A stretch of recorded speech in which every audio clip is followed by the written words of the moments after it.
was looking to get that off out of my system. But look, we're here to talk about One Piece today. As y'all can see, y'all should go ahead and watch this Attack on Titan video I made earlier if you watched the show. But this should be dropping the same exact day. As y'all can see, I still have the same clothes on. So yeah, this should be dropping in the next few hours after that, right? So I said fucking Attack on Titan. Fuck no. One Piece, you know what I'm saying? An actual good show, a good show that we can actually talk about, boys, right? Let me go on my notes and get this shit ready. So we left off on chapter 1098, right? With the fucking sad ass chapter with all this tragic ass shit happening to Jenny and shit like that, man. But now we are back and we're gonna see and break down this chapter and see what the fuck potentially be going on next chapter. Right now we are on break. That's why I held off on making this video for a few days to let the other one sit. And let me know what other videos y'all want since we're on break for One Piece, you know what I'm saying? I feel like we probably are going to go on more breaks too because holiday season and shit like that, so we probably finna end up going on more breaks. But it is what it is, y'all know. Y'all boys know we still finna have the content out here and shit for y'all boys, right? But let's fucking go ahead and get to breaking this shit down, bro. So the chapter starts off with Kuma going on a rampage. He's lashing out from every here and there when he's doing the wars and shit with the Revolutionary Army. And he's pushing himself to his limit, bro. And just like any other nigga would, if your bitch got took like that and you don't know why she's gone or where she is, you're gonna be upset about it, right? We see the Revolutionary Army is winning a war in the background. I can't remember what kingdom it was from. I want to believe that it was Goa Kingdom, though. I want to believe that that's where it said it was. Yeah. We can't have too many injured from Goa Kingdom. Yeah, that's where this shit was. So I think that's where this war was at that they just got done winning. And I don't know if it's just me, but this flag looks familiar that we see in this panel. Let me know if any of y'all niggas know whose flag this is. I don't know why this flag looks familiar as fuck to me. You know what I mean? But after they win that little war, you know what I'm saying? We skip another 2 years after that, bro. And we finally found out what happened to Jenny, bro. She became the wife of a celestial dragon. Now, I'm going to keep it a being with you. I did not expect this shit to happen. Before, y'all know on my chapter prediction, I expected us to get Bonnie's origin, which I was 100% right about. Chapter was literally named after Bonnie, you know what the fuck I'm saying? So that was a W prediction right there. But as far as like what actually happened to Jenny, man, I thought we was actually going to be able to see bits and pieces of it. I'm not really mad that Oda skipped around it, because, you know what I'm saying, it's whatever. I don't really want to, I don't have to see her getting tortured and fucked up to know it was bad. You know what the fuck I'm saying? So I don't really care about shit like that. But we find out she was just a wife of a celestial dragon. Now these are my questions, bro. First off, are we gonna figure out who the daddy is, right? We need to figure out who the fuck the dad is. I don't know if Oda's ever gonna tell us that, but I know a lot of y'all boys probably thinking, what if Saturn is the pops, right? If Saturn is the fucking dad, then I don't fucking know, man. This shit's gonna get real fucking nasty, because that means Bonnie's actually Saturn's actually Bonnie's dad, if that's the case. And that means Saturn, who is Bonnie's real dad, killed Bonnie's metaphorical father who raised her, which is Kuma. That'll be kind of poetic and shit. I can see Oda making parallels like that. But I don't know, bro, because Saturn's old as shit. Like, he's old as fuck. And Bonnie's and fucking oh god, I don't know, bro. It'll just be kind of weird. I'm not sure. Would he do that shit? Because that nigga's either old as fuck or immortal as fuck. So does it really matter if he fucked Jenny? Because Jenny's technically a grown up, but he technically old as shit. Who really knows? Who cares? You know what the fuck I'm saying? He could be the dad. I've also heard theories out there that Saint Figurling could also be the dad, right? Because apparently there was a SBS where Oda drew Bonnie as a man, and she damn near looks just like Shanks. Also, I feel like the ages will line up a little bit better with fucking Figurling and Jenny versus Saint Saturn and Jenny. You know what the fuck I'm saying? I feel like that could line up a little bit better. If it's Shanks, that'll be kind of weird, because I would wonder what type of interactions Shanks and Bonnie would have. If Oda does that shit, I ain't gonna lie, he'll low-key be a goat for that shit, because that means Shanks will low-key have a half-sister and some more shit. But I don't know, I feel like if anything, Shanks will probably have a brother more than a sister, who's probably part of the Holy Knights. But that's a video for another day, you know what the fuck I'm saying? But after that, bro, we figure out that she has a fucking disease, right? So Jenny was sick, and then the Celestial Dragons just got rid of her. So let's go ahead and talk about what the fuck this sickness actually could be, and what the fuck is going on with this blue sapphire scale shit, right? So it's like you can't even get exposed to sunlight, because if you do, the scales will just start spreading everywhere, right? And Jenny says, I got sick and they didn't need me anymore, so they threw me out. So let's just break it down like this, right? She has this disease. Can other celestial dragons get this disease? Are they immune to this disease? Is this something only celestial dragons can transmit to other people? Is this their version of a celestial dragon STD? Is this celestial dragon AIDS or not? You know what the fuck I'm saying? We don't know any of this shit, but we can try to use the wording to break it down, right? So Jenny's saying that they threw her out. I feel like if the celestial dragons don't give a fuck though. So you gotta kind of use their logic when you're thinking about this shit. They treat Jenny as like a fucking pet. We finna fuck her or do whatever the fuck we want with her and throw her out, right? So they really could give a fuck if she lives or dies. They probably just see her like, oh, okay, she's sick. I can get a new wife, new bitch. Y'all know Charlo's got like 5 or 10 wives or some crazy shit like that, right? But I would assume that they could get rid of the disease. I'm going to assume that they can get rid of it, right? Because she makes it sound that they just threw her out like she was nothing. It could be possible that they threw her out because they couldn't fix it. That could very well be true. But we know something has to be able to fix it because Bonnie's still alive, right? And we know Bonnie catches the disease. So is it because Bonnie's devil fruit is what's fixing her or what? We'll get to Bonnie later, right? But let's focus on Jenny for now and how she contracted it. Either she got it from messing around with the celestial dragons, right? That, or 2, they were like running tests on her and they was just torturing her and that's what caused this shit. Or 3, the theory that I've been hearing a lot about is that Saturn is the one who gave Jenny the disease, right? Now, if you look up what Saturn's devil fruit could potentially be, y'all niggas know if y'all been watching the past few videos and if you into One Piece like I am, that people speculate his fruit is the Ushi Oni, like Japanese yokai demon type of thing, right? Apparently, those Japanese demons have the ability to grant incurable diseases, bruh. And this is an incurable disease, you know what I'm saying? At first, I remember niggas was speculating maybe Saturn gave Roger a disease because we know Roger was sick and we don't know how. But it's looking like this could be more accurate for it being like this. And not to mention, Saturn has that yokai shit going for him with the incurable disease. If you look up the Sapphire jewel, it's associated with the planet Saturn. So it would make a lot of sense if Saturn is the one who casted this disease onto them. My question is, if that's the case though, why? What's the purpose of giving Jenny the disease? Like, what does that do? Like, what? You were just sick of her and then you just said, fuck it, yeah, I'm giving her this shit, whatever. Or was it one of those, oh no, I remember you from so long ago type of thing. I'm going to make you suffer because now you got away and now you're a slave again. You know what I'm saying? Is it one of those types of things? We're not really know. And I'm not really too fucking sure, right? But I'm going to assume that the celestial dragons have the cure for this simply due to the fact that they run the world. They can get all the resources at their disposal. So I would assume they have the potential to fix problems like these, right? Kuma ends up teleporting to Jenny. And shit, he's trying to hurry up and rush to her, but Jenny lets her know that she is sick and that she's not going to make it, man. And that she's basically dead already, right?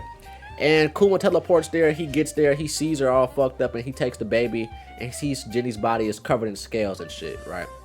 Now let's get into this little dragon slander because I don't understand the dragon slander, man. I will never understand the slander that this man Monkey D Dragon gets. Excuse me, because I'm looking through my notes making sure I'm just fucking I'm staying on track and shit here, right?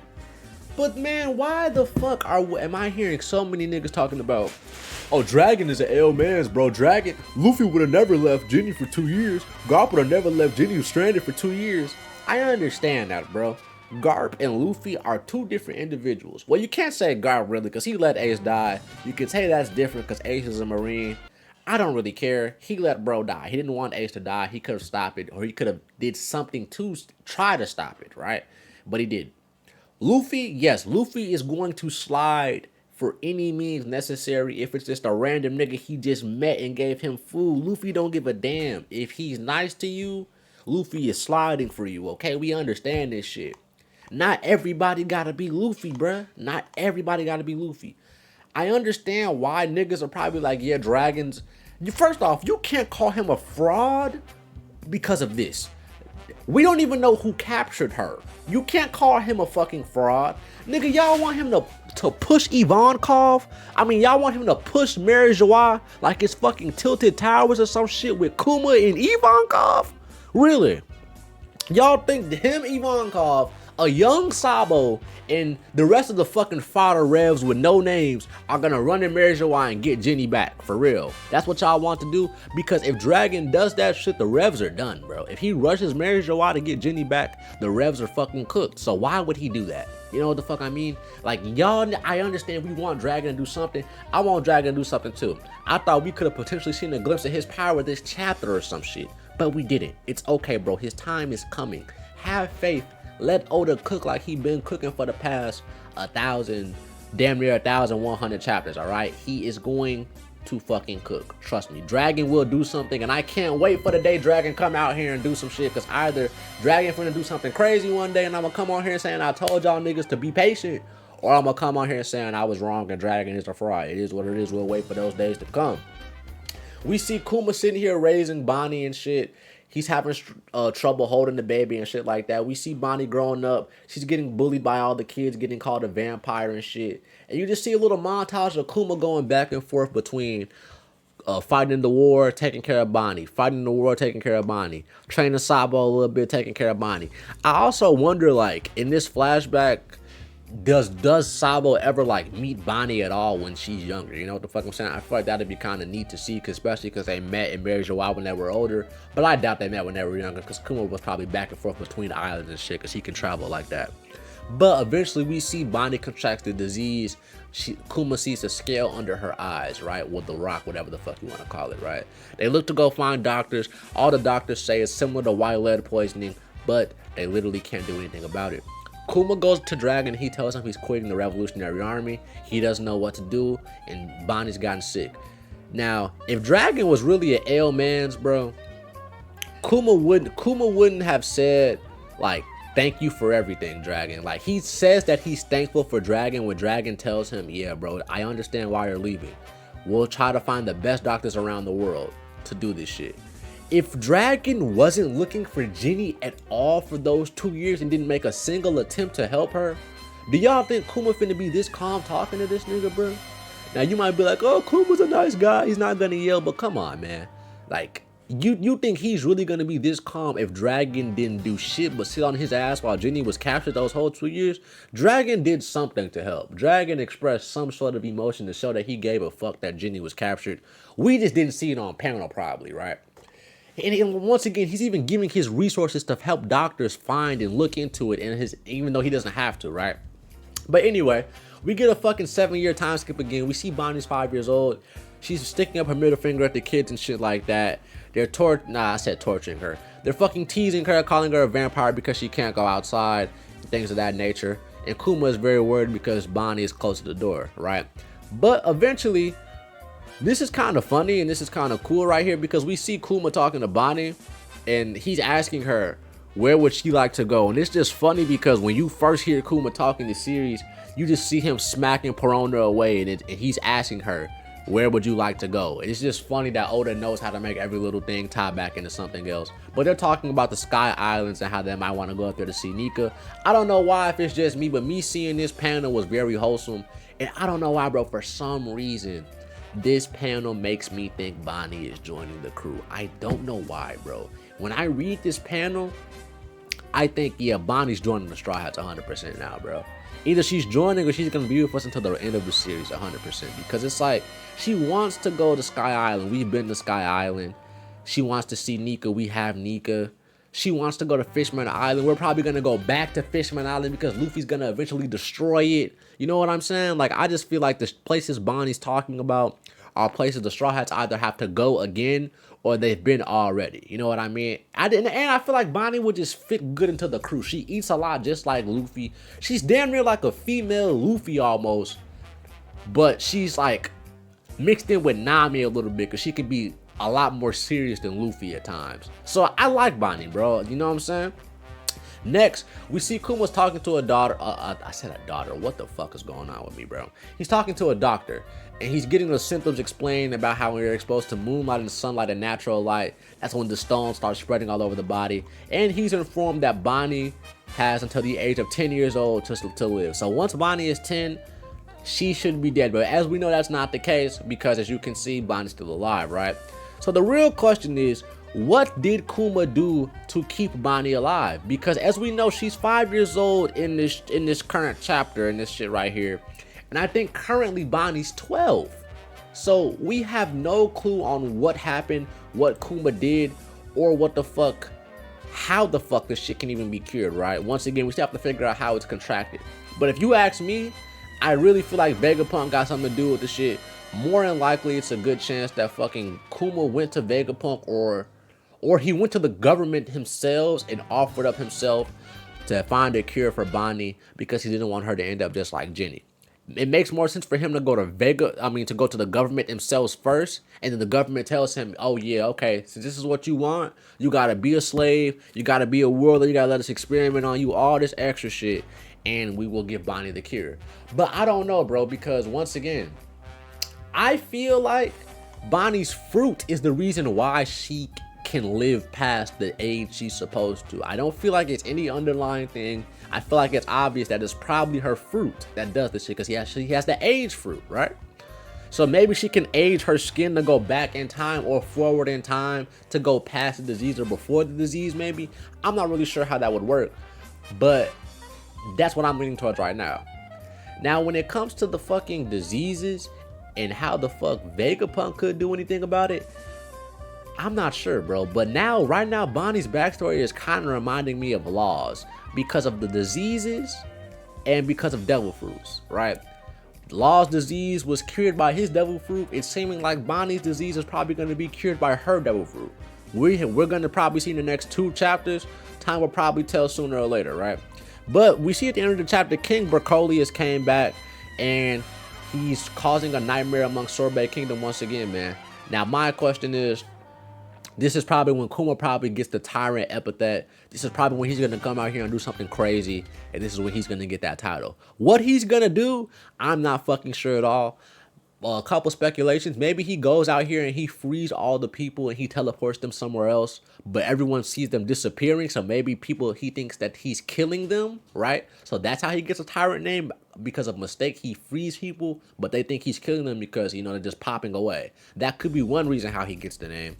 The second reason why he could get the name is because maybe he stops the king once again, but then the government manipulates the situation, and after he goes in with the deal, he agrees to be called the tyrant and all that shit, and take up for everything this king has done, and basically take it upon himself, like how he's been doing with Pain the whole fucking series. Those are the only 2 explanations I got for how he possibly becomes the tyrant. But once again, I'm gonna say it again, this chapter was sad as fuck. The next chapter is probably going to be a little more upbeat, but in the next chapter, we still need to see how Bonnie gets cured, how Kuma comes to the government, or how the government comes to Kuma with the warlord offer, experimenting on Vegapunk, how he becomes a pacifista, so much other shit we gotta see, my nigga. And to top it all off, bro, I don't think that we've seen we haven't seen any mention because, bro, Kizaru gets his lasers in the Kuma Pacifista, so we're probably gonna see maybe some Kuma Kizaru interaction.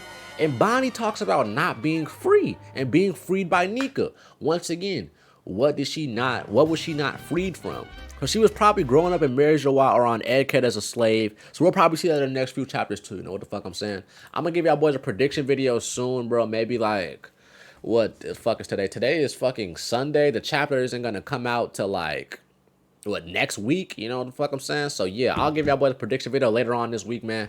I might give y'all boys some more One Piece based videos talking about what my favorite top 30 characters are in the series, whether it's strength or best wit written. Or I might just come with a separate video talking about Dragon or some Buccaneer shit. Who really knows, man? But hopefully y'all boys enjoyed the video. Like, comment, and subscribe. Let me know what y'all think about this chapter. Once again, another good chapter, another good breakdown discussion talking to y'all boys.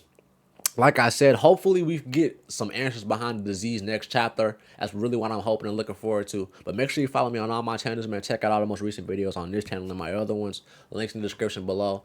And I appreciate you for watching, man. I'm out.